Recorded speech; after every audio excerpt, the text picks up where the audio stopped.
Good morning. We are extremely pleased that you are here.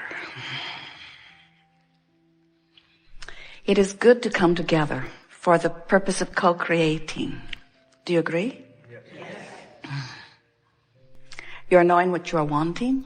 Yes. You are enjoying the expansion of your desire?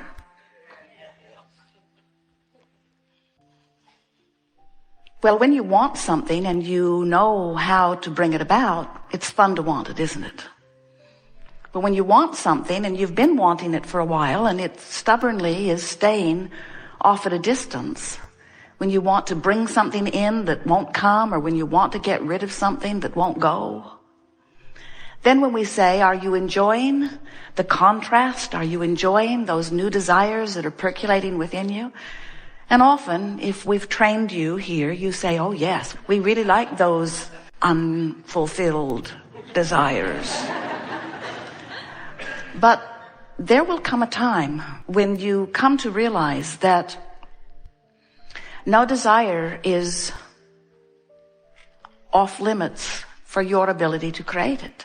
In other words, when you begin to remember who you are, when you consciously reestablish your relationship between the physical you and the non-physical you, when you remember the purpose of your emotions and the information that they give you in terms of not only your relationship between the physically focused you and the non-physically focused you, but your emotions also give you play by play, moment by moment indicators of how you're doing in relationship to those very desires.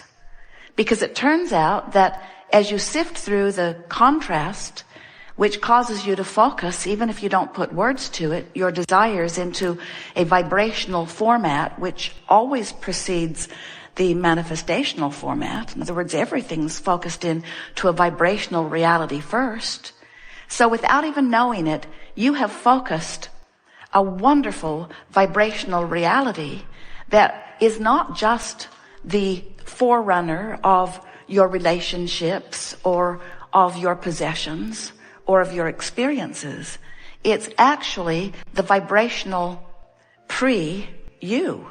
You are the creator of you. You think you might be creating a new car or creating a pile of money or creating a relationship, but what you're actually creating is you within those experiences. You are the creator of you. So in order to really understand this, we want you to understand that you were source energy before you came into these physical bodies, a culmination of all that you had lived. And when you made the decision to project part of that consciousness into this personality that you know as you, the larger part of you remained non-physical. That's where humans get the idea of a soul. The larger part of you remains non-physically focused. It's not dead or alive. It's always alive, always non-physically focused. And sometimes that life is focused into the likes of you. But when you understand that the non-physical part of you always exists, then you can begin to understand why there is a vibrational relationship between the thoughts you're thinking now and the vibration that is activated because of what you're focused upon, and the source within you and what the source within you is thinking about the very thing you're thinking about. When you focus upon something in your experience and you complain about the lack of something, the reason that it feels uncomfortable to you when you do it is because the source within you is not focused lackfully. The larger part of you is always focused upon the abundance. The largest part of you is always focused upon where you're going, not where you are. The larger part of you, in fact, is where you're going. Do you sort of kind of get that? You were non-physical energy, and a part of you came forth into this body, and you explore the contrast. And by knowing what you don't want, you automatically know what you do want. It's just the balance of this universe. In fact, if you really know that you really don't want something, then you really know that you really do want something. There's an equal, proportionate desire that shoots out of every awareness of what you don't want. So without even knowing it, you have been building a vibrational escrow, a vibrational reality that's not just a pile of stuff waiting off in the future for you. It's actually the vibrational essence of you living, being, having, doing all of that. And that vibrational essence of you is as real as the you that you now manifested. Now hear this. So over time, we've been saying to you that if you have a desire and your belief is the same as your desire, that's really what positive expectation is, then it has to be, and it has to be fast, because your desire is pure, there's no resistance to it, and it's flowing to you. And you've proved that out in your own life, haven't you? The things you expect come easily to you. It's the things you don't expect that keep seemingly messing up your experience. Someone the other day says, I don't want to work there, but I have no choice. What an awful trap. I want more money, but I can't figure out how to get any. I want a mate, but I can't find a mate. And we say, when you want and you equally or greater doubt the thing you want, then you hold yourself in what feels like a tug of war to you, and it literally is a tug of war, because in your doubting you have introduced a resistance that does not allow you to go to the vortex where what you want is. So over time we've said to you, when you want it and believe it, it is. Then we began telling you that you are a creator, and that if you are a deliberate creator, which means you think more about what you want, you script it, you write about it, you talk about it, that more of the things that you want will begin to come into your experience. Be more deliberate in your intent, we said to you. Then we watched you. You worried about your thoughts too much then. You got the idea that every word that popped out of your mouth was going to bring immediate response to that word. So you said, cancel, cancel, cancel, as you tried to suck back the word before law of attraction took it away and ran with it. And so then we began explaining to you that well-being really is the basis of your experience, and that you have much latitude and leeway. And that if you will think about allowing what you want to come, that there is a step 3 process. Life causes you to do step 1, ask. Source answers, and today we're telling you not just answers. Source literally becomes the vibrational equivalent of what you're asking for and holds it in this vortex where law of attraction is gathering. Step 3 is you got to figure out how to be a vibrational match. And then for a while, we offered you the analogy that when you ask, source answers.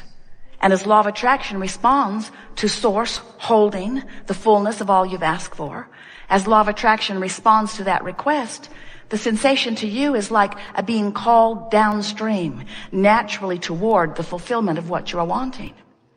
Today, we are going to describe this process to you in yet another way. We want to say to you that when you ask, you send rockets of desire into your vibrational experience. And we've been calling this your vibrational escrow, because it's where all that you want is held in an account that's just for you, that no one else is going to sweep in.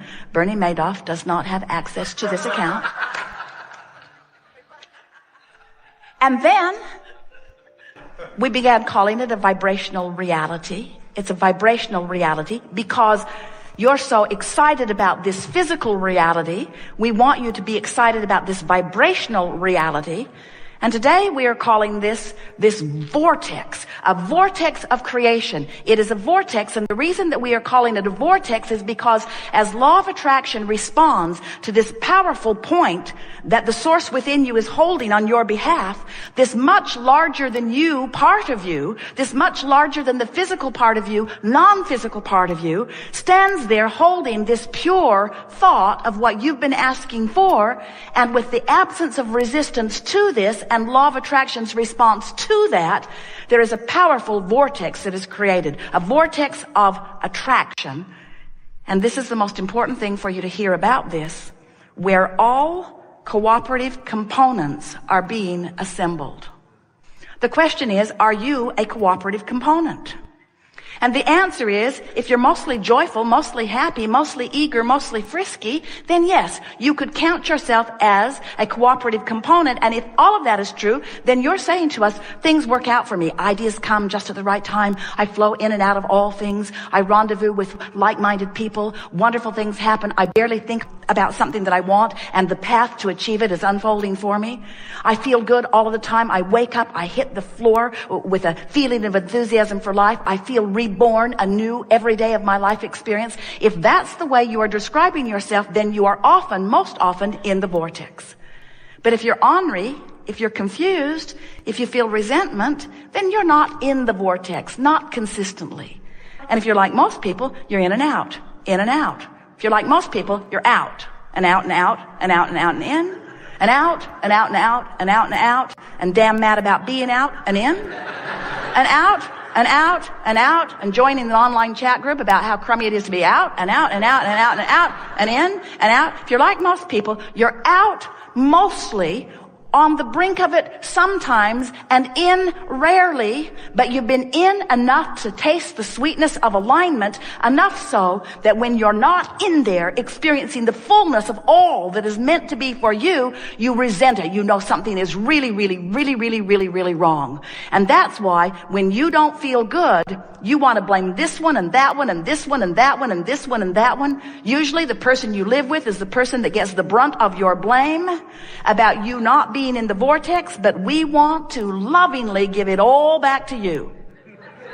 You get the credit, 100% of the credit, about whether you're in the vortex or whether you're not in the vortex. We just want to do the best sales job ever about wanting to inspire your desire to be in the vortex, because we see clearly what you've put there, and we know the expansiveness of who you have become, and we know the capacity for clarity and love that is really you, and we don't blame you a little bit if you're not completely up to speed with the fullness of who you have become. You feel awful and you want it. We just want to say to you, there's no way of filling the void of not being in the vortex other than getting in the vortex. Can't buy one more thing and bring it home. Can't eat something, drink something, shoot something. You can't find somebody else to give their attention to you, to love you enough. In other words, it's not possible for you to fill the void that is the fullness of who you are without getting in the vortex, which simply means you just got to stop doing that thing you do that doesn't let you in. So what are some of the things you do that prevent you from getting into the vortex?